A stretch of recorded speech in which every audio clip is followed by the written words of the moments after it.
Where does your favorite NFL team's starting quarterback rank according to PFF? Welcome, football fans, to another BLV NFL reaction video. In this video, I react to Pro Football Focus's absolutely bonkers quarterback rankings for the 2025 NFL season. And I, of course, will be honest, brutal, and give you my opinion. Do they have your quarterback in the correct spot? Is he too high? Is he too low? That's my job. And your job is to not be a jabroni. Gronk, spike the like button and comment below your opinion. Do you agree or do you disagree with PFF? Let's talk about it. From number 32 to number 1, PFF's quarterback rankings. Let's go. Patrick Mahomes on the cover. As usual, the golden boy. Is he number 1? Is he? Let's see. He's number 1. Of course he is. Can I just say one thing? Now, if we are judging the careers of these quarterbacks, how they have played over the last 5 years, placing Patrick Mahomes at number 1 would be correct. Don't get me wrong. But if we are judging these quarterbacks based on how they are playing most recently entering 2025, there is no way that a human being, man or woman, could watch Patrick Mahomes and justify the number 1 spot at the quarterback position. There have been 2 quarterbacks that have won the MVP since Patrick Mahomes: Lamar Jackson and Josh Allen. And I understand that neither have a Super Bowl victory, but both have played objectively better, more productive football than Patrick Mahomes over the last 2 years. In fact, I would make an argument that Patrick Mahomes over the last 2 seasons combined is barely a top 4 or 5 quarterback. When you're looking at production, when you're looking at just watching the games, I mean, the man is not the same. There's a reason that the offense has been dwindled down to a bunch of yak, a bunch of quick passing game, a bunch of line of scrimmage throws. This man no longer is aggressive throwing the ball down the field. And honestly, people will make excuses about, his offensive line here or there, his running game here or there, his receivers. Bro, all great quarterbacks have to deal with that. All great quarterbacks. Patrick Mahomes just so happened to enter the NFL with the fastest wide receiver, the gift to the deep ball in NFL history, and Tyreek Hill, arguably the most purely talented tight end as a receiver in the history of football, one of the greatest offensive coaches in the history of football, along with a good offensive line. That is the difference, right? Like, Patrick Mahomes is supremely talented and very gifted, and I believe his mentality is what makes him a winner. He's always composed. He's always calm in the big moment, and other quarterbacks don't always showcase that. Don't get me wrong, Mahomes is one of the best in the league right now. But to watch him and to see what he's produced over the last 2 years, and I understand he won a Super Bowl, but that was largely on the back of a defense. And if you don't believe me, go back and research how good that Chiefs defense was in that playoff run. It was historic, okay? Patrick Mahomes has not been the best quarterback last year or the year before. So for me, this list is already not correct. It's already off. It's already wrong. Because Patrick Mahomes, through any eye test or even just stat test, is not, or even their own grading, is not number 1. Like, do these PFF guys even look at their own grading? That's a question for me, man. That's a question. This guy has not been the same quarterback since 2022. And even in the article, he's listing stats from 2018 through 2022. Like 23 and 24 don't even exist, and those are the most recent seasons. Now, I'm intrigued by the tiers here because he has elite. So let's see who's in the elite category. Joe Burrow at number 2. interesting. So Joe Burrow did not make the playoffs last year. That's one thing. And I personally believe, I don't care how good or bad your defense is, it's pretty difficult to be a great upper echelon elite quarterback and not make the playoffs. I will say that. But Joe Burrow, when he's at his best, he's one of the best quarterbacks. There's no debate about that. He definitely belongs in this category, in this tier. I'm not sure if he's number 2. His injury issues are concerning, right? That lack of consistency has definitely been prevalent throughout his career. You guys know I love Burrow, though, because to me, he has that classic style of the quarterbacks that I grew up with. Drew Brees, Peyton Manning, Tom Brady, pocket passers, precise, accurate, right? Really distributes the football well, sees the field well, throws the ball accurately, and always on time. And I think he does a good job of elevating, or I would say getting around the fact that he does not have a good offensive line a majority of the time, or even at times a good running game. Last year, he had to deal with a bad defense, but highly productive. I believe he led the NFL in passing yards, passing touchdowns last season. So he put up the stats. He had his best individual campaign from a statistical perspective. I like Burrow's composure. I like his leadership. I like his confidence. I like his extension skills. I like his accuracy. He's an awesome player. I would not put him above the 2 players that have won the MVP in 2023 and 2024 and have been deeper in the playoffs and have been more relevant to the NFL over the past couple of years and have been more dominant in multiple facets of the game and have been more explosive and have been more consistent. I just don't agree that Joe Burrow belongs this high because he has not played at that level of consistency recently because of injuries. And because, honestly, like even Joe Burrow to a certain degree is a little bit overrated in his big game playoff production. Like a lot of people kind of just give him this narrative that maybe hasn't really truly been deserved yet. But I still love the guy, and I still think he's belonging in this tier. I just don't think 2 is accurate. And I don't think Mahomes at 1 is accurate. I think if these rankings came out in 2022, you wouldn't be off. But it's 2024. It's not 2022, right? It's 2024 season. It's 2025 year. So to me, like, we haven't seen the 2025 season yet, but there's been 2 seasons since these guys were the best quarterbacks in the league. You know what I'm saying? All right, at number 3, Lamar Jackson. Lamar Jackson is awesome. Lamar Jackson has had his best season, in my opinion, of his career, at least, one of the last 2 seasons. He's been spectacular, right? You can make an argument for either season, and he was deserving of MVP in both seasons. He didn't win it one season, but it was deserving, right? And has won another MVP in that time as well. The only question when it comes to Lamar is winning playoff games and winning AFC championships and Super Bowls. Really not even playoff games, but getting to that next level of winning the AFC, winning the Super Bowl. That is kind of the question, and him being the reason they do it, right? Even in some of the games that they've won in the playoffs, he has sort of taken a back seat. And in the games that they've lost, he's played poorly, which is maybe the difference between him and a Josh Allen, where Josh has lost in those moments, but he's played well. Okay, even last year, Lamar played well in moments against the Bills, but he was also a big reason they lost because of his mistakes. So I look at Lamar and I think he's special in terms of elusiveness, extension skills, accuracy over the middle of the field, big play capability, whether it be in the pocket or outside the pocket. Still a great runner. I think a really great leader that doesn't get credit for it. A great just overall tenacity for the sport. I think he has a lot more toughness than people really give him credit for. But Lamar Jackson is definitely in this tier. I think some people would argue he's number 1. I think some people would argue he's number 2 or 3. I think personally, based on the last 2 seasons, I think I would probably have him at number 2.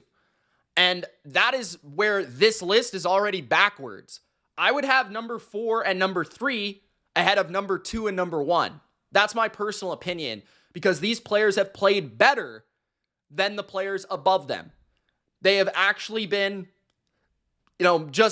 They've been the MVPs for a reason. They've been the most valuable players, right? I mean, let's not pretend like Joe Burrow doesn't have Jamar Chase and T. Higgins. Let's not pretend like Patrick Mahomes doesn't have Andy Reid, Travis Kelce, and, Rashee Rice. Then you got Worthy, first-round pick, one of the best defenses in football. Like, let's not pretend that these guys don't have help, too. The Bills, they didn't have a 1,000-yard rusher. They didn't have a 1,000-yard receiver. And Josh Allen was still the best quarterback in football last year. Arguably, right? And he won the MVP, which would probably indicate he was, right? First quarterback to do what he did since Cam Newton's MVP campaign with his rushing and passing touchdown production. One of the best, if not the best in football at limiting negative plays. I would say Mahomes typically is the best in that area, but Allen last year was the best in that area. Limiting sacks, he's the best at that, right? Limiting mistakes. Allen has grown a far way in that. And then on top of that, Allen can dominate the game as a runner. He can dominate the game as a passer. There are throws that he can make that nobody in the entire NFL can make. He has the strongest arm in football, right? And he is capable of winning in any weather, in any game. And you look at Josh Allen and it's like he's dominated games in which he's lost. And that, I feel like that's the difference between him and Lamar for me, is where like even in the games where Allen loses, he typically plays at a very high level. Like in the biggest games. And Allen has one of the best track records in the playoffs of all time. It just so happens that he hasn't won some of those games. Well, Lamar maybe has lost some of those games. That's the difference, but they're so good, both of them. And they're both deserving to be ahead of both the Burrow and Mahomes. Burrow mostly because of injuries and a lack of overall winning lately. While Mahomes, it's more like, he's been more like, I honestly hate to say it, but he's been closer to a game manager than a game difference maker over the last couple of years, where you're looking at what he's accomplishing inside the offense and what they're actually asking him to do. He's not being asked to do what Lamar and Allen are being asked to do on a weekly basis. Like, simply is not. Let's be fair. So, yeah, Josh Allen, he has the best grade over the past 3 seasons, and yet he's number 4 on the list, and this is PFF. So you don't even care about your grade, right? Okay.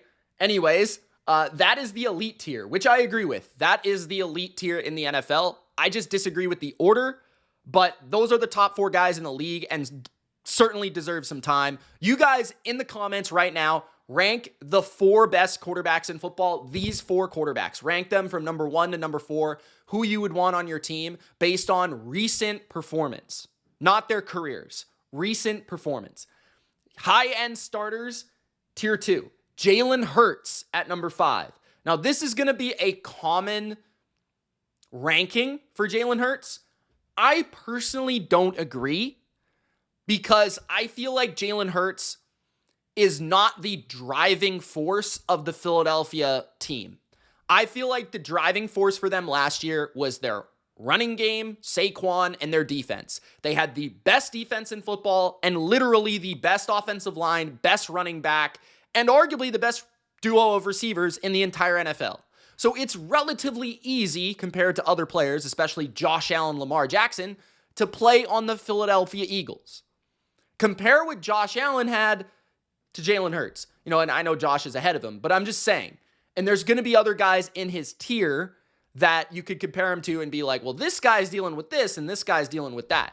So to me, like, Hurts is a good quarterback. You certainly have been proven to win a lot of games with him and even a Super Bowl because he's a great leader. Physically, he's a good player. Like, he's got to me the strength, the mobility to be able to extend plays. He's very calm and composed in big moments. He's got a very good deep ball, which works off their running game extremely well. And for the most part, he's accurate in the short levels of the field. Where I think he struggles, he doesn't have a very strong arm. I feel like his arm also, intermediate level vision is relatively suspect. He struggled at times with, simulated looks and blitzes and being sped up and just being foggy. I don't think he has the vision that the elite quarterbacks have. And I think he's relatively kind of not just malleable as a passer. Like, I think he's kind of restricted. He has a over-the-top release where he can't release from multiple launch points, and he plays it very conservatively, but he's afforded to because he's on such a good team. So that's to me where I would disagree with that. But I do think Hurts is a winner. I do think he's a top 10 quarterback. I think 5 is just too high, in my opinion. I know he wins, but there's a lot of reasons teams win. It's not just the quarterback, especially last year's Eagles. If you think that, you're delusional. I'm sorry. Number 6, Jayden Daniels. This is aggressive, but at least you can make an argument. Like, Jayden Daniels, to me, carried his team. Like, without Jayden Daniels playing at the level that he did, it's hard to argue that they go as far as they did. Now, that being said, I think if you were to dive deeper into the film with Jayden Daniels, you would see maybe some of the areas that he got away with as a rookie that I don't know if he'll be able to get away with moving forward. I think that the offensive scheme was perfect for him, and he entered the NFL and took them by surprise. His mobility, his elusiveness, his quickness, and then his composure and confidence on top of that is rare. But then on top of that, he's a great short area passer. He's a great quick game passer. And the entire offense was built on his extension skills and his quick passing game. Every other area of playing quarterback, he's kind of okay at, right? But he's so elite in those areas that as a rookie, teams didn't know how to handle him. So that's where I'm looking forward to seeing him as a sophomore, to see if those things continue or if he does get exposed in other areas of his game. Because there were reasons people weren't like putting him ahead of Caleb in the draft class. Because, you know, there were certain things about his game that people were questioning, especially intermediate in the middle field passing, which is where you're going to have to be good long-term, as a quarterback. I think his deep ball as well at times was pretty good. At other times, kind of hit and miss. But I feel like Jayden, you can make a strong argument that he had as big of an impact as any quarterback last year on wins and losses in those close margin games. So that's where you can rank him high, and I'll respect it, even as a rookie. Number 7, Matthew Stafford. I would have Stafford at number 5 or number 6, personally. I think Stafford, I know that his grading and his stats aren't outrageous, but when you watch his impact on games and the way that he can play compared to a lot of these guys, just from a pocket perspective, reading the field, his accuracy, his arm strength, his high ability is extremely high still. Like, his ability to fit the ball into tight windows, his ability to just be able to, in big games, like, no quarterback played better against the Eagles last year, really, than Matthew Stafford. I mean, in that playoff game. Like, just his ability to just dice them up, know the coverage, read the coverage, throw an accurate, just beautiful football that's into tight windows in bad weather. Like, Matthew Stafford still can dice you up. He has a little bit more inconsistency when he's under pressure than he used to, and I feel like he doesn't have that mobility quite like he used to. But in terms of, like, taking the snap, throwing the football, he's up there with the best of them. And yeah, I think Stafford's definitely top 7. I can make an argument 6 or 5. Like, I think Stafford on the Eagles wins the Super Bowl. Okay? Like, I don't think that's a crazy debate. All right? Number 8, Justin Herbert. In terms of pure talent, people would argue that he's probably in the top 5. But there are a lot of factors why Justin Herbert may not rank that high, because he is not accomplished to that level. Right? He has not won in big moments to that level. And he had his worst game of the season against the Houston Texans in the biggest game of his season. I know the Texans have an amazing defense, but that still was a really bad game.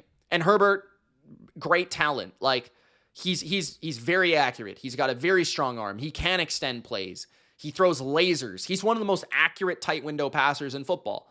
And he's very smart. Like, he has all the traits. He's big, right? Like, let's see what they say about him. Might be the best regular season quarterback in non-clutch situations. His 91 overall grade over the past 3 seasons ranked 6th when excluding playoff performances. His passing grade actually tops Patrick Mahomes.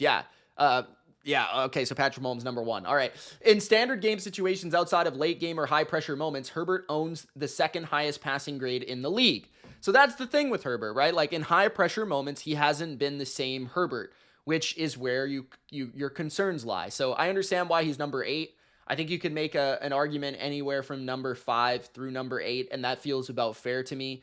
And this tier of Herbert, Stafford, Daniels, and Hurts is interesting. We'll see what the next tier is. I haven't really truly thought of past the top 4 how I would exactly rank it. And once I come out with my actual quarterback rankings, I'll give you my truest, honest opinion about that, guys. But for now, I think that this tier is accurate. I'd maybe move around a couple players. The top tier is definitely accurate. It's just in the wrong order. And then the third tier is solid starters who have flashed high-end play. Jared Goff at number 9. He has piloted one of the NFL's most productive offenses over the past 2 seasons. You can't debate that. We'll have to see how he does without Ben Johnson. But yeah, last 2 years, he's been very good. And even with LA at times, he was at a very good productive level with the Rams and a very good offense. Goff is somewhat limited, I think, as a overall athlete. But in terms of his ability to pilot an offense the way that it was stated in the article, that's a very good way to put it. Like, he doesn't make a lot of mistakes typically. He usually goes with the ball to the right place against the right coverage. He's gotten a lot better under pressure lately, and he can make big throws down the field. And he's consistently accurate in the middle of the field. So I feel like Goff definitely deserving to be in that 9 through 12 range based on his production. Geno at number 10 feels high, and I love Geno, but this is an interesting ranking. Few would have pegged Smith to grade as the 6th highest passer in the NFL over the past 2 seasons, but here we are. In fact, his 85.8 passing grade is just 0.2 points shy of Patrick Mahomes, and Patrick Mahomes is number 1. Why do you continue to disprove in your own article that Patrick Mahomes is not the best quarterback in the NFL? But anyways, I'm just going to lose my mind at this point. Why are we doing this? Anyways, number 10, Geno Smith. I agree that he's an awesome passer.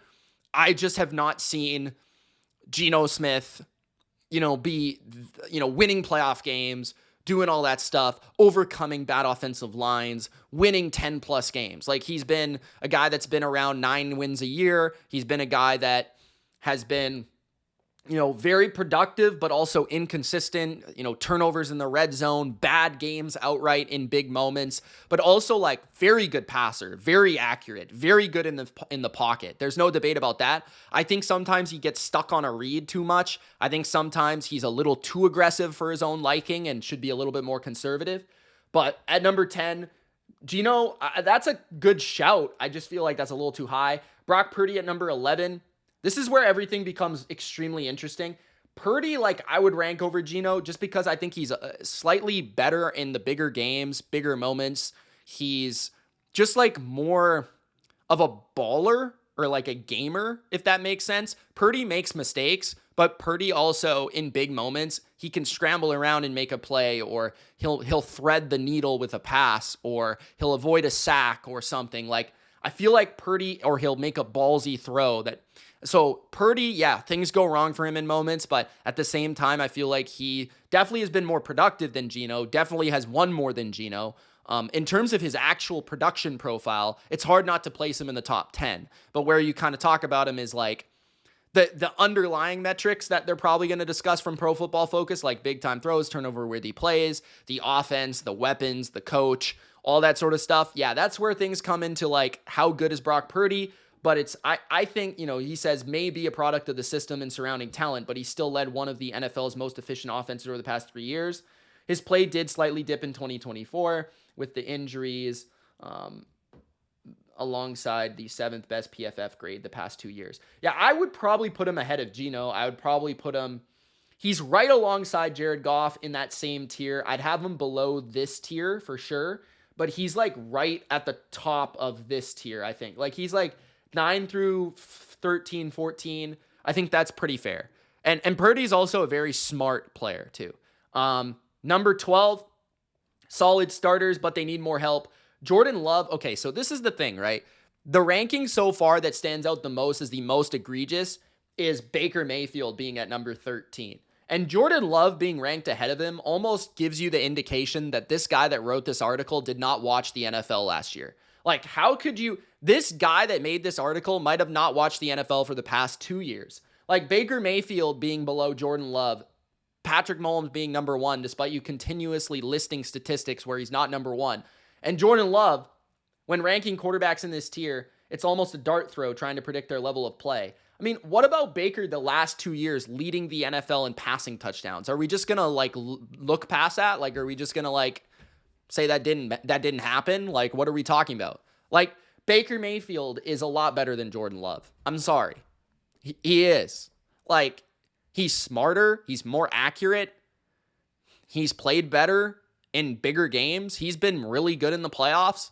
And Baker he played way better last year. Like, how many touchdowns did the guy throw last year? He was in the top 5, I think, in yards and touchdowns. I don't think Jordan Love's had a season like that yet.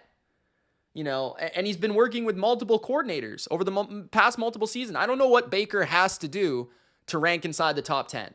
Like, I'd have Baker in this tier. The high-end starters tier. I'd have him in this tier. That's where Baker played last year. That's where Baker has played the last 2 years. So for me, I think Baker is extremely underrated. Jordan Love, inconsistent, talented, but inconsistent. I think 13-ish, 14, 15, that's not wrong, in my opinion. But him above Baker is outrageous. Like, egregious, in my opinion. CJ Stroud, okay, that's an interesting one because I think CJ Stroud is a top 10 quarterback at his best. And as a rookie, he was phenomenal. But last year, he really struggled because of the pressure. And he struggled because the offensive line was so bad. That being said, Stroud is extremely accurate, has very good mechanics, and I think he has very good composure for the most part. But, I mean, that sack rate and that was just so bad. So I think top 15 is fair, and we'll see if he can have a bounce-back season, right? Or if that continues to snowball in 2025. But I think I would take Stroud over Love, personally. Kyler Murray at 15. See, I wouldn't put Kyler or Trevor over Dak. I wouldn't have Kyler or Trevor over Dak. I know Dak's been hurt. Kyler is too inconsistent. Kyler has really good games where he looks like a top 5 to 7 quarterback, and he has very bad games, right? Even very good drives and very bad drives. He's just super inconsistent. That being said, Kyler has the capacity to uplift a bad team, but he also just, I don't know, like as a passer, it feels like he's blind half the time. He's not seeing or reading the whole field. He's too reliant on his legs a little bit to like make plays, but the injuries have gone away. We'll see how he plays in 2025. It could be his best season.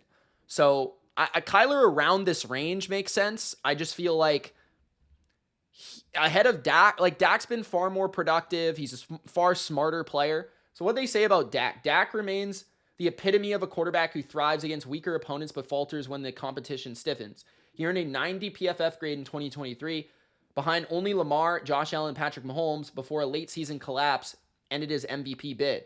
In 2024, the Cowboys stumbled early in a season-ending injury sidelined Prescott. To rejoin the top 10 conversation, he must recapture the 2023 form and prove he can deliver. Okay, but what has Trevor Lawrence done, like, in the last 2 years? Like, what has this man done? Like, he's not good. Like, what has he done? Let's be fair. What has Trevor Lawrence done other than condition his hair? Like, honestly, bro. Dak Prescott was almost the MVP in 2023, and we're going to put Trevor Lawrence ahead of him? That doesn't make much sense to me. Tua Tagovailoa at 18 feels about perfect to me. Maybe a little bit lower, but he might be the most polarizing quarterback in the league when comparing production to PFF grade. He put up strong numbers and grades in 2022 and 2023, but took a noticeable step back in 2024. He's just limited because he can't really move and he doesn't have a strong arm, but he plays with incredible timing and accuracy. And yeah, I mean, he has really good levels of his game, really good attributes, but then really poor attributes. And he's also softer than Charmin. So that's a problem. I'd have Bo Nix ahead of Tua. I just think he plays kind of like Tua, but he's a better athlete.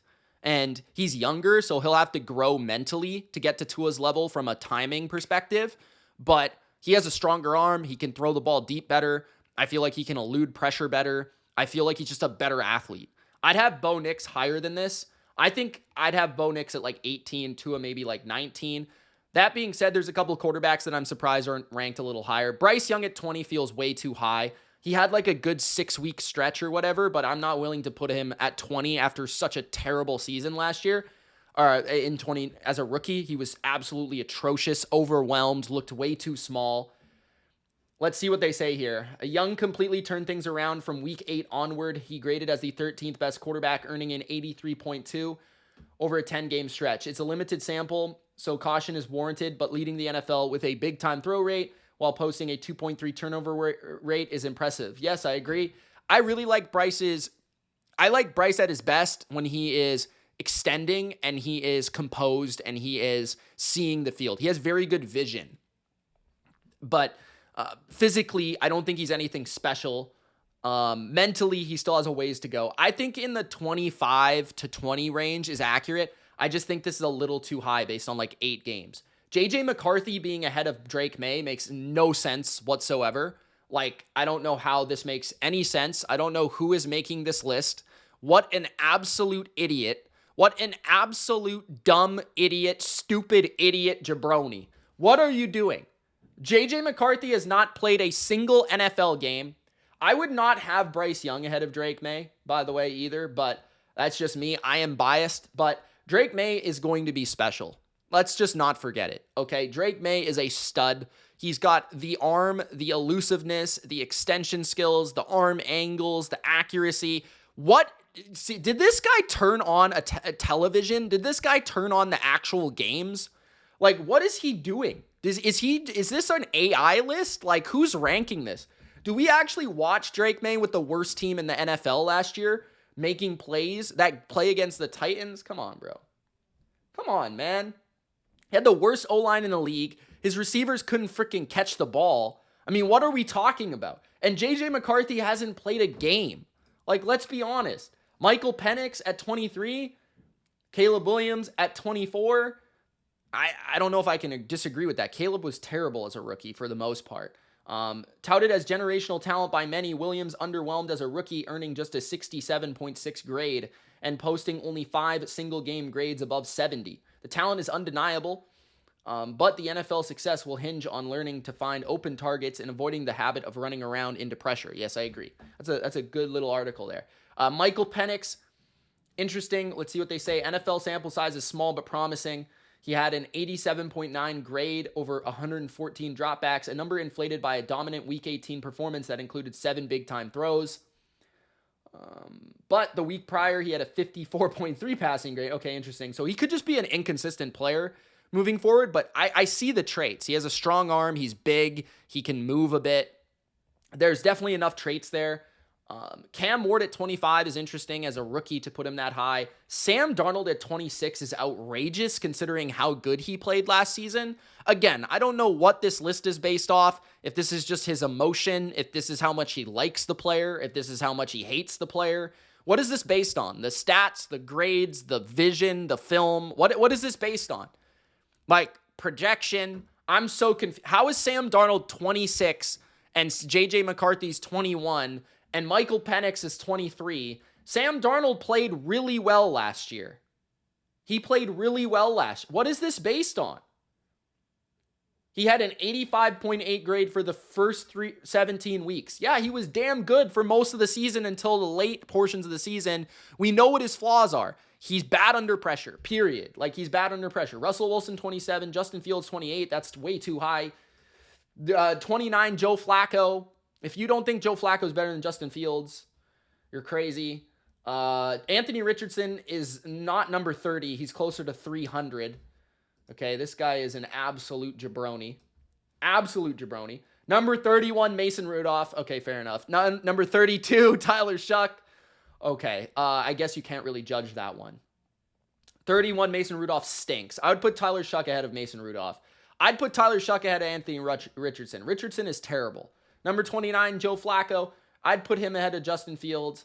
Russell Wilson at 27 is probably the most accurate placement on the entire list. Sam Darnold at 26 is embarrassing. He should be way higher than that based on last year. Having JJ McCarthy at 21 and Drake May at 22 is an embarrassment. Having Trevor Lawrence ahead of Dak, Baker outside the top 10, embarrassing. Patrick Mahomes at number 1, embarrassing. Those are my thoughts on these PFF quarterback rankings. They absolutely stink. You let me know in the comments section below what you thought. I will be releasing my quarterback rankings probably in June, guys, so stay tuned for that. It's Mitch. Thank you so much for watching, and we'll see you in the next video. Peace.